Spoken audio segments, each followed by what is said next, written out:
In a game of cafe, each player is going to get 2 cards with matching backs. So you're looking at the little logos there. So we'll just take this cafe here, Cafe Brazil. 1 is tracking how many actions you have, and 1 is the start of your tableau. Take a cube, pop it on the 1 action spot because you have 1 coffee cup, and coffee cups indicate how many actions you will have. At the start of a round, 3 cards are laid out on the table, and on your turn you will take one of those cards and then replace it with another one. When you take a card, it is usually free unless it has a coffee cup on it, in which case you must pay one bean or cube from your warehouse. And you start the game with 1 of each colour, so you can get 1 straight away if you want. Your bean numbers are tracked underneath your warehouse. However, if you ever get 5 of 1 colour, you simply move 1 up and any on your board will count for 5, which is a neat little way of tracking. This is important because beans in your warehouse at the end of the game are one of the ways of scoring points. The other way of scoring points is not through anything on there, through supplying coffee houses. So if I supply this coffee house with 2 brown and 1 red, I will get 5 points at the end. To do so, you're going to want to build an engine that has all the elements of coffee making on it. First is to produce, then to dry, then to roast, and then to deliver. And helpfully every icon has the letter on it that it is related to that action and the order that you have to do them in. So let's say that on my first go, I am going to take, got yellow and red there, so let's take this one. So I've got another drying, some more beans there, and a coffee house to deliver to. Now I'm going to have to place this somewhere on my existing card, covering 2, 3 or 4 elements that are already on there. Now I always have to have at least 1 coffee cup, otherwise I'm out of the game. And the other wrinkle is that if I group things together, then I get bonuses. So I'm going to go there, and then I get to take my 1 action. So for my action, I'm going to produce. Now normally you would just put 1 bean onto one of your the same coloured beans, the cube onto the beans. But if you have a cluster together, you get to do them all. So I would put a brown and a red out. Now, if I had more actions, I could also dry them. And when you dry beans, you take beans of the same colour, even from multiple places, and dry them out over here. However, because I've got a cluster again, I can do it multiple times. So basically, whenever you cluster things, apart from the cafes themselves, you get to do a bonus colour, essentially. You get to activate all of the ones in that cluster for 1 action.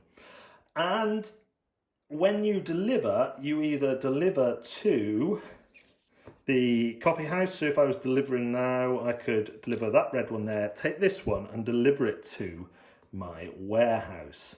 And at the end of the game, you'll score points for satisfied coffee houses, cafes, and you will take the least 2 amounts in your warehouse, and the least one will be times by 2 and the second least one will be times by 1. So in this case, the least 2 are both 1, so I'd get 2 points for that and 1 point for that. However, if I didn't have any reds, I would get 2 times 0, which is 0, and 1 times 1, which is 1. So the warehouse, can be a really big way of getting points. That's how to play cafe. Back in the distant past, when we could meet together, I played a game called Smartphone at Aircon. Smartphone it revolves around a lot of things, but had this action choosing mechanic where you would take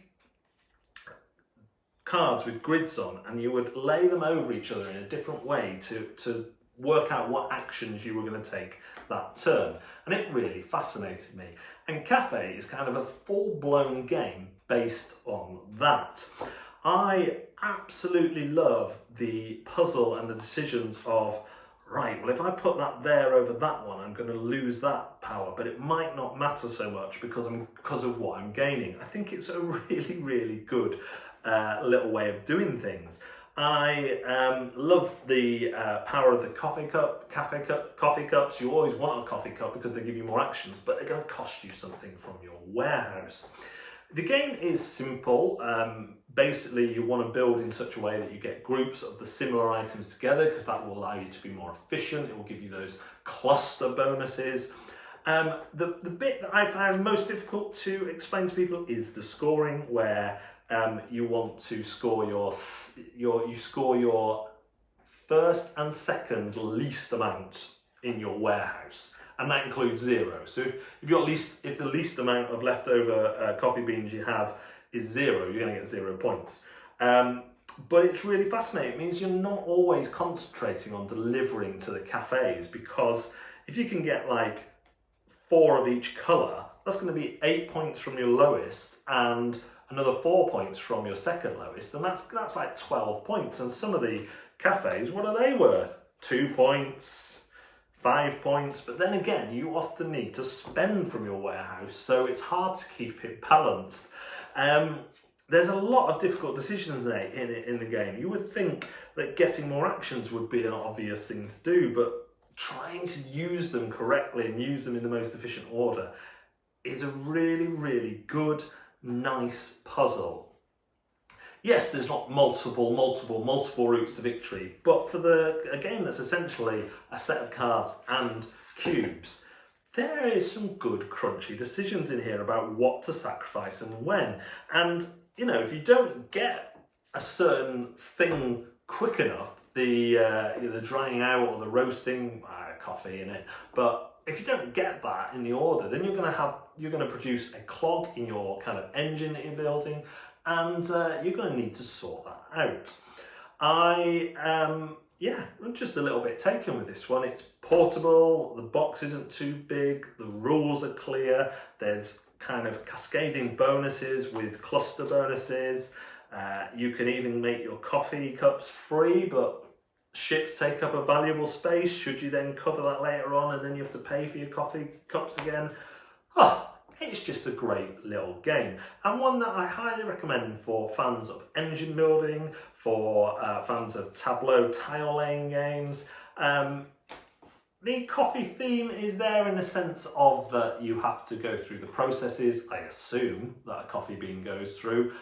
It's not overwrought, it's not, you don't feel like you're making cups of coffee in that sense, but it's no worse than a lot of other games, and it's all illustrated in a really nice fashion.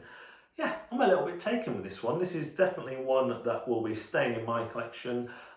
It's an easy teach. My wife played it and enjoyed it, and I'm always saying she doesn't play many games, but she must play a fair few, because I am always saying that. But anyway, that is Cafe, one that I think a lot of people enjoy, and I recommend checking it out.